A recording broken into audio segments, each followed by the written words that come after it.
இப்போ நீங்கள் ராமதாஸுக்கும் அவருடைய மகனுக்கான அடிப்படை பிரச்சனையில் வந்து சௌமியா ஒரு முக்கியமான காரணம். ஸோ இது எல்லாமே பார்த்தீங்க அப்படின்னா ஏதோ ஒரு வகையில் ராமதாஸ் அவர்களுக்கு முரண்பாடாக இருக்கிறது. ஆனால் அவர் இந்த கட்சியை ஆர்எஸ்எஸ் அடியில் அரிக்கிறது, அதை சாப்பிட முயற்சி பண்ணுறது அப்படிங்கிறத அவர் ஃபைண்ட் அவுட் பண்ணி அன்புமணி அவர்கள் தன் மனைவி பேச்சை தான் முழுமையாக கேட்குறாரு. டெல்லி தான் விரும்புகிறாங்க அவங்க.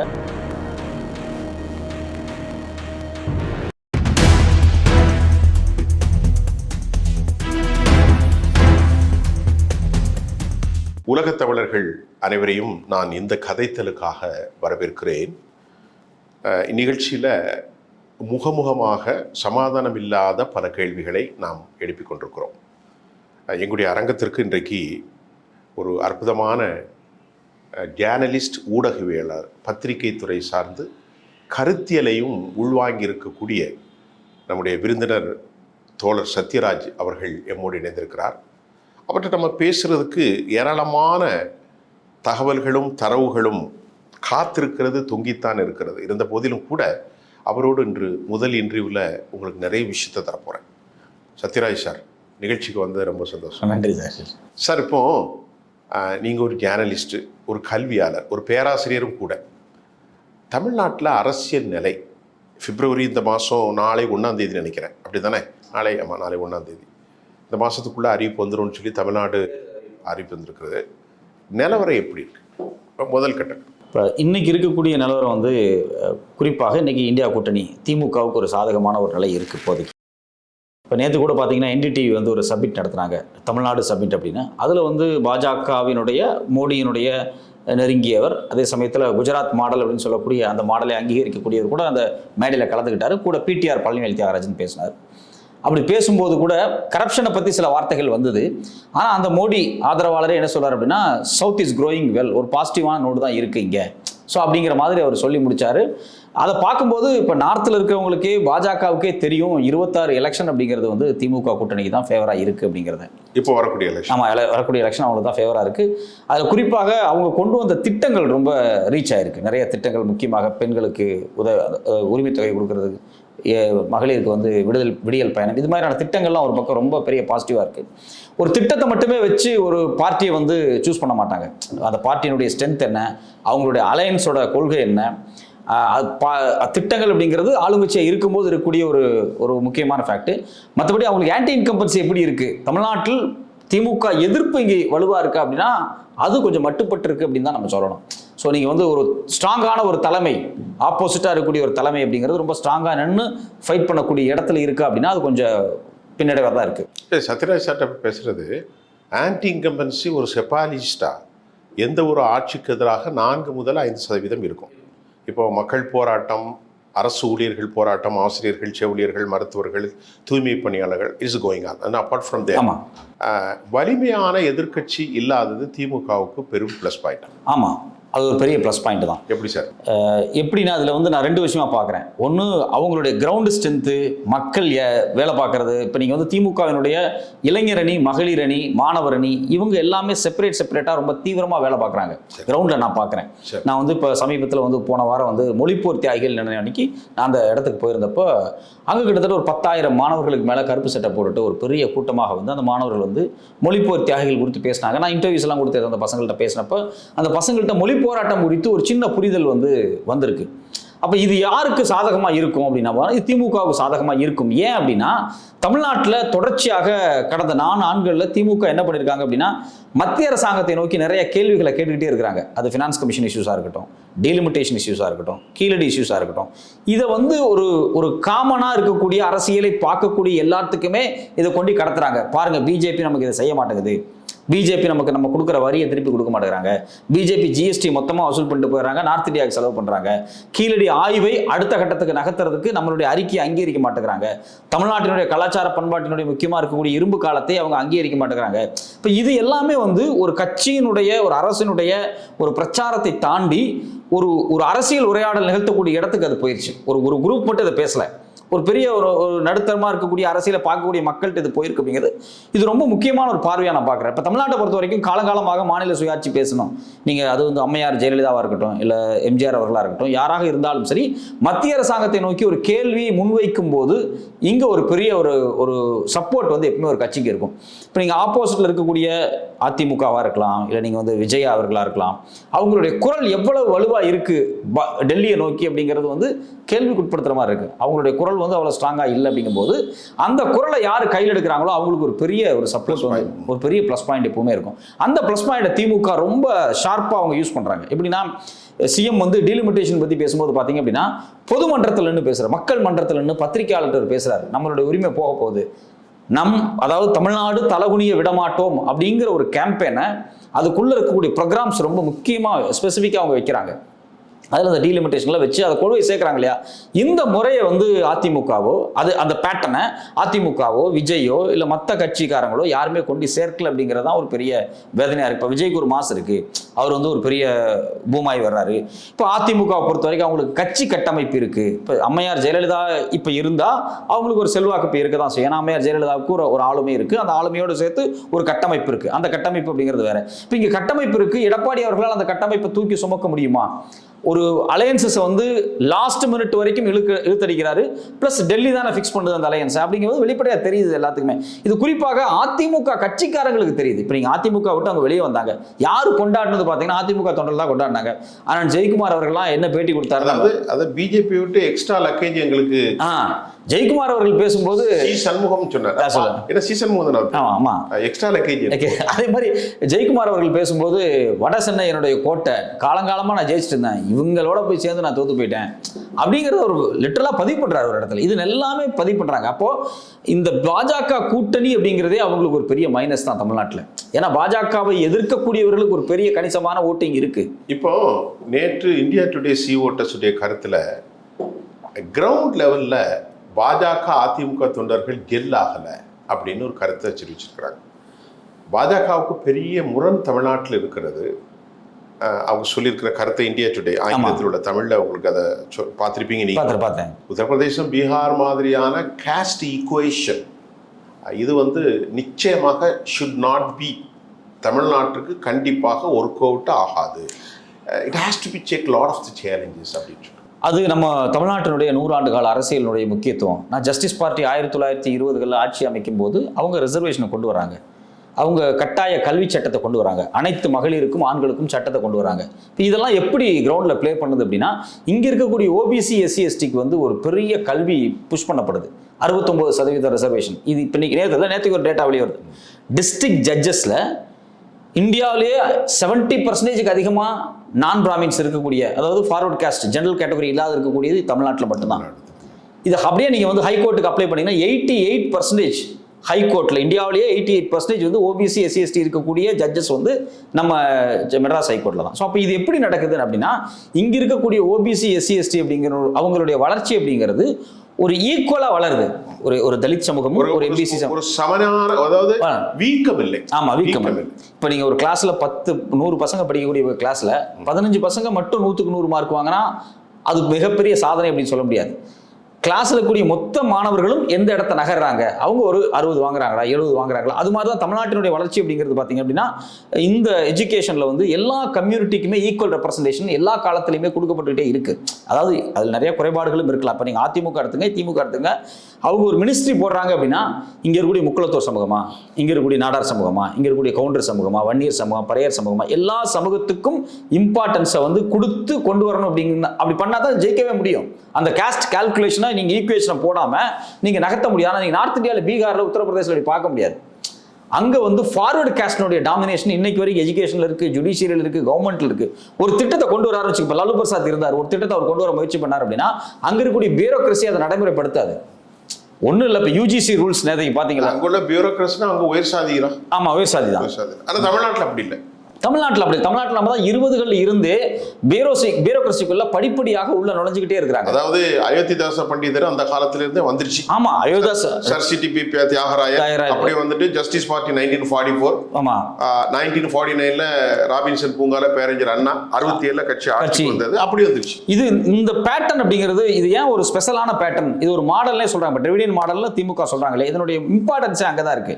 நாம வந்து எல்லாரும் சேர்ந்து வளருவோம், ஒரு ஈக்குவலா வளர்ந்து போவோம். இந்த ஒரு முக்கியமான ஒரு விஷயம். ரெண்டாவது, இன்ஃபேக்ட் தமிழ்நாட்டில் வந்து ரிலீஜியஸான பிரச்சனைகள்லாம் எதுவுமே இல்லை. ஒரு panic there is no apprehensions among the society. அவங்க வந்து திருப்பரங்குன்றத்தை வச்சு என்னென்னமோ பண்ணணும்னு முயற்சி பண்றாங்க, ஆனா ஒண்ணுமே பண்ண முடியல. பாத்தீங்களா?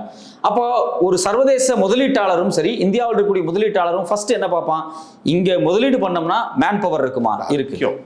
ரெண்டாவது, பீஸ்ஃபுல்லா இருக்குமா, பொலிட்டிக்கல் ஸ்டெபிலிட்டி இருக்குமா, இருக்கும்பா. இன்சர்டனிட்டி இருந்தா வர மாட்டாங்க. அப்ப இந்த ரெண்டையும் பார்த்து அவங்க நிறைய இங்க வர்றாங்க. இப்போ இது வந்து தமிழ்நாட்டினுடைய வளர்ச்சியில எல்லாத்துக்குமே இருக்கு. எல்லாருமே ஒவ்வொரு பட்டம் ஒரு வாழ்ந்துட்டு போயிருக்கோம். இந்தியாவிலேயே அதிகமாக பெண்கள் மேனுஃபேக்சரிங் செக்டார்ல இருக்கிறது தமிழ்நாட்டில் தான்.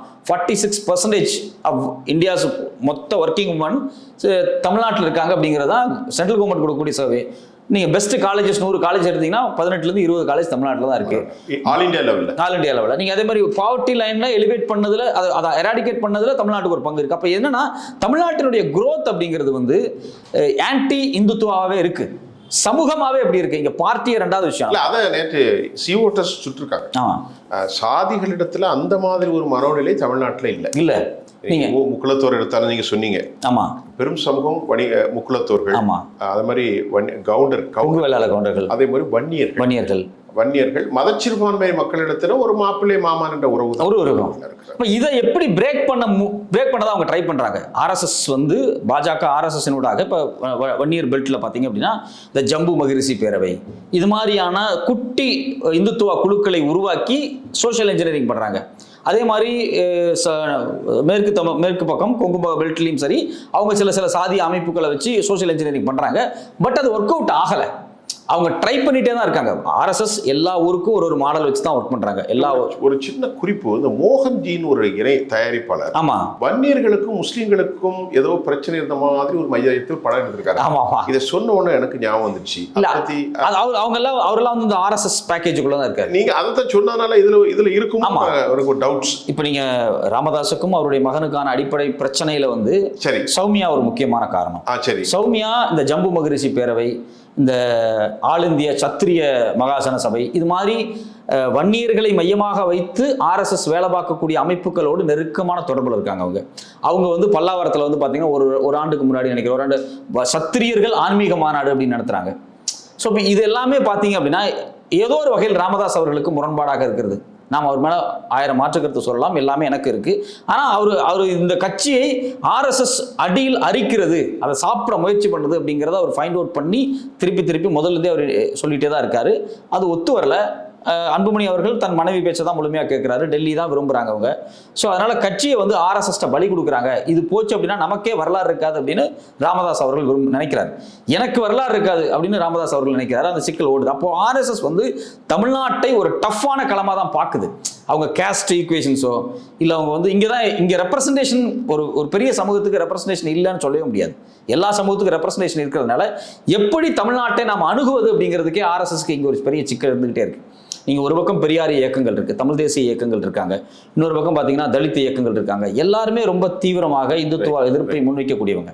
இப்போ முக்கியமான ஒரு இடத்துல வந்துட்டோம். நம்ம ஒரு பெரிய அளவில் பேச வேண்டியிருக்கு. நான் உங்களுக்கு இன்டர்வியூ பார்க்கும்போதே உங்கள்கிட்ட அவ்வளோ கருத்தியல் சுரிந்திருக்கிறது. அதனால் கால ஓட்டத்தை நான் சுருக்குகிறேன், அதற்கு மன்னிக்க வேண்டும்.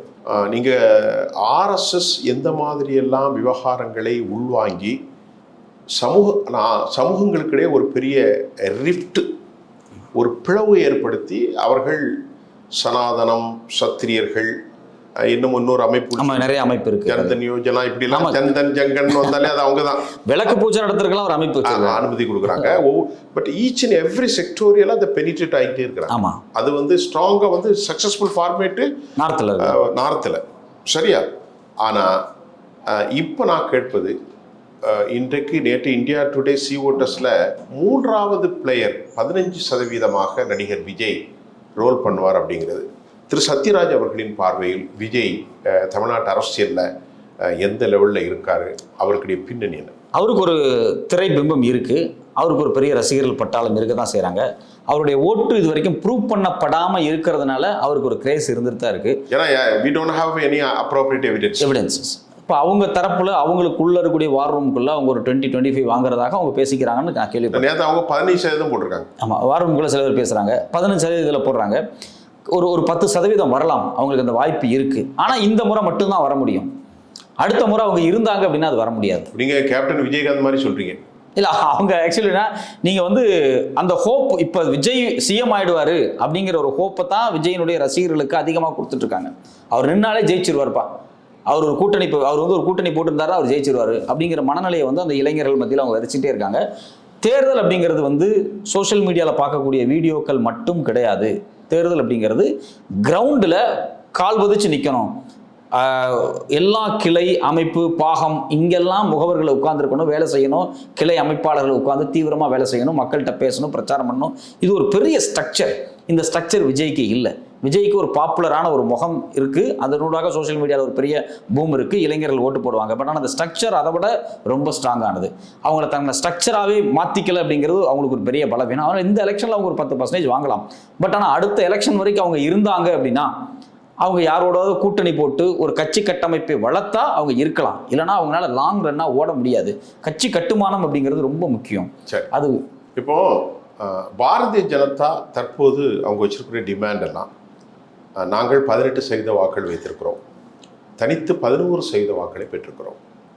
இந்தியா டுடேனுடைய கருத்து கணிப்பில் நான் ஒரு கருத்தை போட்டேன், 30% மேல் அதிமுக கூட்டணி வராது, அதிகபட்சம் 33 என்று பார்த்தேன். இப்பொழுது பாமக, அமமுக மற்றும் பாஜக இவர்களெல்லாம் ஒரு பலமான கட்சி தானே. இப்போது அடுத்த ரோல் பிளேயில் இருக்கக்கூடிய சிறு சிறு ஜாதி ஈக்குவேஷனை விட அப்படி என்றால் இவர்கள் எத்தனை சதவீதம் பெறுவார்கள் என்று நம்புகிறீர்கள்? நீங்கள் 10% சொன்னீர்கள், திமுகவுக்கு எதாவது சொன்னீர்கள், 40. திமுக அது சொல்லலை, அவங்க 40+ அவங்க வருவாங்க. நீங்கள் சொன்ன கால்குலேஷன் அதை நான் ஏற்றுக்கிறேன். அவங்களும் அந்த 30 தான் அவங்களோட ஆவரேஜாக வர முடியும். இல்லை, என்னுடைய கருத்து கணிப்பு அப்படி தான் இருக்கு. அது கரெக்டாக தான், நீங்கள் சொல்கிறது தான் கரெக்டாக தான் இருக்குது. எப்படி நான் 32 அப்படி அவ்வளோதான் வரும். இவங்க 18% சொல்கிறது ஒரு மித்து தானே. இவங்க ஏசி சண்முகம், ஐஜேகேவினுடைய திரு பச்சமுத்து அவர்களுடைய இவங்களுடைய வாக்கு, இவங்க எல்லாமே தாமரை சின்னத்தில் நின்றவங்க தான், ஒரு பெரிய குரூப்பே. இவங்களுடைய ஓட்டு எல்லாமே பாஜக ஓட்டா அவர் வந்து கன்வெர்ட் பண்ணி தான் அவங்க வந்து 18%. இல்லை, அவங்க எப்பவுமே ஒரு பெர்மனன்ட் பார்ட்னராக இருக்காங்க இல்லையா. இப்போ இந்த பக்கம் முஸ்லீம் அமைப்புகள், இடதுசாரிகள் பெர்மனன்ட் பார்ட்டா இருந்த மாதிரி அங்க முதலியாருக்கு சார்பாகவும் தேவேந்திர குல சார்பாகவும் ஒரு பெர்மனன்ட் பார்ட்னர் இல்ல. பார்ட்னரா இருந்தாலும் அது ஆர்கானிக்கான பாஜக ஓட்டு கிடையாது, ஆர்கானிக்கான ஓட்டு கிடையாது. அது வந்து எப்போ வேணாலும் நீங்க நாளைக்கு ஃபியூச்சர்ல கூட்டணி மாறும்போது இந்த பக்கம் பாரிவேந்தர் திமுக வந்தாருன்னா அந்த ஓட்டு இந்த பக்கம் மாறும். நீங்க ஆர்கானிக்கான ஒரு பேஸ் அப்படிங்கிறது இன்னுமே தமிழ்நாட்டில் வந்து பாஜகவுக்கு இல்லை. குறிப்பாக அண்ணாமலை வந்ததுக்கு அப்புறம் ஒரு பெரிய எழுச்சி இருக்கு அப்படின்னு ஒரு இமேஜ் தான் உருவாக்குறாங்களே. கேட்கவே இல்லை, நீங்க அழகா சொல்றீங்க, அதை சொல்லுங்களேன். அது ஒரு மிகப்பெரிய மித்து, அது ஒரு பொய் தான். உண்மை. அவர் வந்து திமுக எதிர்ப்பு, திமுகவை நோக்கி சோஷியல் மீடியாவில் ஊடகங்கள் ஒரு மிகப்பெரிய கேள்விகளை கேட்டு ஒரு பரபரப்பை ஏற்படுத்திட்டு பாஜகவுக்கு எக்ஸிஸ்டிங்காக இருக்கிறவங்களுக்கு ஒரு நம்பிக்கையாக இருந்தார். அதாவது இன்னைக்கு இருக்கக்கூடிய காலகட்டத்தில் ஐடிவிங்கில் ஒர்க் பண்ணுறது, வார் ரூம் ஒர்க் பண்ணுறது, இது மாதிரியான விஷயங்களை வந்து அவர் கொஞ்சம் தீவிரமாக வேலையெல்லாம் பார்த்தாரு. அதனால மேபி 1% 2% கூடியிருக்கலாமே தவிர அண்ணாமலையால் தமிழ்நாட்டில் பாஜக வளர்ந்துச்சு அப்படின்னா சோஷியல் மீடியாவில் கொஞ்சம் வளர்ந்துருக்காங்க. அது எப்படி நான் நினைக்கிறேன், நீங்க சொல்றீங்க. நான் மேபி 1% 2% அவ்வளோதான், நீங்களும் அதை கரெக்டாக சொல்றீங்க. அவ்வளவுதான் வளரும். நானும் ஒரு ஜேர்னலிஸ்ட், நீங்க மூத்தவர், நமக்கு கட்சி எல்லாம் ஒண்ணுமே கிடையாது, தேவையில்லை. ஸோ அப்போ அண்ணாமலைக்கு அந்த ஒரு கிரேஸ் இல்லை. ரெண்டாவது அண்ணாமலைக்கு பார்ட்டிக்குள்ள ஒரு பேக் ஃபயர் இருக்குல்ல. அவங்க இப்போ கட்சிக்குள்ளேயே அவர் வந்து அவருடைய போலீஸ் வேலைகளை பார்த்துட்டாரு, அவர் வீடியோ எடுக்கிறது, டேப் பண்றது, disadvantage among the senior leaders of the party. நீங்கள் இன்னுமே வந்து அவர் மேலே இருக்கக்கூடிய குற்றச்சாட்டு என்னன்னா பாஜகவுக்கு இருக்கக்கூடிய பிராமண லாபி அவர் காலி பண்ணாரு அப்படிங்கிற மாதிரி பேசுறாங்க. இருக்கு, ஆனால் அதை அவங்க வெளியே யாரும் சொல்ல மாட்டாங்க. அப்போ அது அவங்களுக்கு ஒரு பெரிய, அவங்க பிராமண லாபி தமிழ்நாட்டில் பாஜகவை மட்டும்தான் நம்பி இருக்கு. இப்போ யார் ஆதரவாக பேசினாலும், இப்போ அம்மையார் ஜெயலலிதா இருக்கும்போதே பிராமண லாபி வந்து அதிமுக ஓட்டு போடுச்சானா ஒரு கேள்வி தான் இருக்கு. அது சக்ஸஸ் பண்ண முடியாது. இப்போ நீங்கள் அதனால வந்து இப்போ அண்ணாமலையே இங்கே இருக்கக்கூடிய பிராமண லாபி ஏற்றுக்கல, அதே சமயத்தில் வந்து கட்சிக்கு உள்ள கட்டுமானங்களை அவரால் விரிவுபடுத்த முடியல. இது எல்லாமே அவருக்கு ஒரு பெரிய லேகாக தான் இருக்கு. அவரால் ஒரு கூட்டணி கூட அமைக்க முடியல அப்படிங்கிறது ஒரு யதார்த்தமாக நம்ம களத்தில் பார்த்தோம். அதனால அவர் ஒதுக்கி வைக்கப்பட்டார். நிறைவான ஒரு கேள்வி, நேரங்கருதி. இப்பொழுது அதிமுக பாஜகவுக்குள்ள ஒரு இன்ஆர்கானிக் தான், ஆர்கானிக்கான ஒரு கோலியேஷன் இல்லை. என்னைக்குமே they would have a kind of the different perception. such kind of the pressure, the political pressure, we can't exactly find out what they have. Something is there, is going on. எலெக்ஷனுக்கு அப்புறம் என்ன நடக்கும்? எலெக்ஷனுக்கு அப்புறம் நான் சொல்றது அந்த கூட்டணி பாஜக எலெக்ஷனுக்கு அப்புறம் எலெக்ஷன்ல அவங்க தோத்துருவாங்க. தோத்ததுக்கு அப்புறம் திருப்பி அவங்க பிரிஞ்சிருவாங்க. கன்ஃபார்மா பிரிஞ்சிருவாங்க. ஏன்னா எடப்பாடி அவர்களுக்கு இந்த கட்சியை கொஞ்சமாவது பாதுகாக்கணும் அப்படின்னா அவர் வந்து திருப்பியும் பாஜகவை கட் பண்ணி விட்டாதான் அவரால் ஆர்கானிக்காக டெவலப் பண்ண முடியும். ஏன்னா அவங்களுக்கு தெரியும் இந்தியா முழுக்க இருக்கக்கூடிய கட்சிகளை பாஜக வந்து சேரும்போது ஒரு ஒட்டுண்ணியாக அதை ஒரு அட்டையை போல உறிஞ்சி அந்த கட்சி இல்லாமல் பண்ணிடுவாங்க அப்படிங்கிறது எடப்பாடிக்கும் தெரியும். அது ப்ராக்டிக்கலாக போயிட்டு தான் இருக்கு. அவர் வேற வழி இல்லாமல் அவர் வந்து நெருக்கடிக்கு உள்ளாக்கப்பட்டு அமித்ஷா இங்கே வர்றாரு. அமித்ஷா ஒரு சந்திக்கல, வேலுமணி சந்திக்கிறாரு. அமித்ஷா போன 24 மணி நேரத்துக்குள்ள ஒரு டெல்லிக்கு போறாரு. அதுக்கு முன்னாடி அன்புமணியை கூப்பிட்டு பேசி முடிச்சு வேகமாக போறாரு. அப்போ இவங்களுக்குள்ள எந்த விதமான கூட்டணி வந்து ஜெல்லே ஆகலை. வேற வழியே இல்லாம மிரட்டப்பட்டு ஒரு கூட்டணியில் இருக்காரு. வெளியே வந்தோடனே கண்டிப்பாக அப்போ வந்து பாஜகவை கழட்டி விடுவாரு. அப்போ பாஜகவை கழட்டி விடுவோம். பாஜகவுக்கு அது பெரிய பிரச்சனை கிடையாது. இனிமேல் அதிமுகவோட தொடர்ந்து அவங்க என்ன பண்ண போறாங்க? ஒரு 3 வருஷம் அதிமுக தனியா இருக்கட்டுமே, நாடாளுமன்ற தேர்தல் வரட்டும், அதுக்கப்புறம் பார்த்துக்கலாம். அதுக்குள்ள நம்ம விஜயவோ இல்லை மற்றவங்களோ நம்ம அலையன்ஸை கூப்பிட்டுக்கலாம் அப்படிங்கிற இடத்துக்கு கூட பாஜக நகரும். அதனால தேர்தலுக்கு பிறகு வலுவான எதிர்க்கட்சி தமிழ்நாட்டில் இருக்காது. ரெண்டாவது, பாஜகவுக்கு இருக்கக்கூடிய ஒரு பெரிய வருத்தம் என்ன அப்படின்னா, தமிழ்நாட்டினுடைய எதிர்க்கட்சியாக என்டிஏ வரணும் அப்படிங்கிறது அவங்களுடைய ஒரே ஆசை. அவங்களுக்கே தெரியும் திமுக தான் ஜெயிக்கும் அப்படின்னு. இப்ப அவங்க போட்டியிடுறது எதுக்கு அப்படின்னா, எதிர்க்கட்சியாக எடப்பாடி உட்கார போறாரா இல்ல என்டிஏ கூட்டணி உட்கார போகுதா, அப்படி அதுதான் அவங்களுடைய நோக்கம். ஏன்னா எல்லா இடத்துலயுமே அவங்க நம்பர் 2க்கு தான் ரொம்ப ஆசைப்படுவாங்க. முதல்ல நம்மளுடைய பாலிசியை ஆல் இந்தியா லெவல்ல பார்க்கும்போது அப்படியே உறவாடியே எடுத்துருவாங்க. நம்பர் 2க்கு வந்து உட்காந்து நம்பர் 2ல இருந்து நம்பர் 1க்கு குறுக்கு வழியில் எப்படி உள்ள வரலாம் அப்படின்னு பார்ப்பாங்க அவங்க. ஸோ இந்த பேட்டர்னுக்காக தான் அவங்க போட்டி போடுறாங்க. ஸோ அதனால அவங்க எடப்பாடியை அவர் வந்து கூட இருக்கணும், ஆனால் வளர்ந்துடக்கூடாது.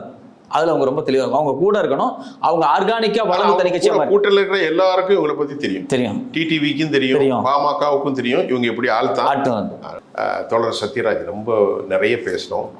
இது வந்து ஒரு யதார்த்த சூழல்களின் வடிகால் மட்டுமல்லாமல் செயற்கையாக நாங்கள் செறிவூட்டப்பட்ட நிகழ்ச்சியாக நான் அவதானிக்கவில்லை. உள்ளங்களினுடைய பார்வையில் யாருக்கும் மாற்று கருத்து இருக்கலாம். எங்களுக்கு பொறுத்தவரை, நம்மை பொறுத்தவரை ஒருவருக்கு எதிராக பேச வேண்டும் என்ற மனநிலை இல்லை. தமிழ் மக்களுடைய குரலாக களத்திலிருந்து உங்களோடு பேசுகிறேன். நான் இன்னைக்கு ஆரம்பிச்சிருப்பது இது பல லட்சங்களை தாண்டும். உங்களோடு நான் இன்னும் தொடர்ந்து கதைக்க போகிறேன். தமிழ் உலகில் நிறைய விஷயத்தை பேச போகிறோம். எப்போது அமர்வுக்கு வந்த அன்பிற்குரிய என்னுடைய அன்பு தோழர் சத்யராஜ் அவர்களுக்கு உளப்பூர்வமான நன்றி சார்.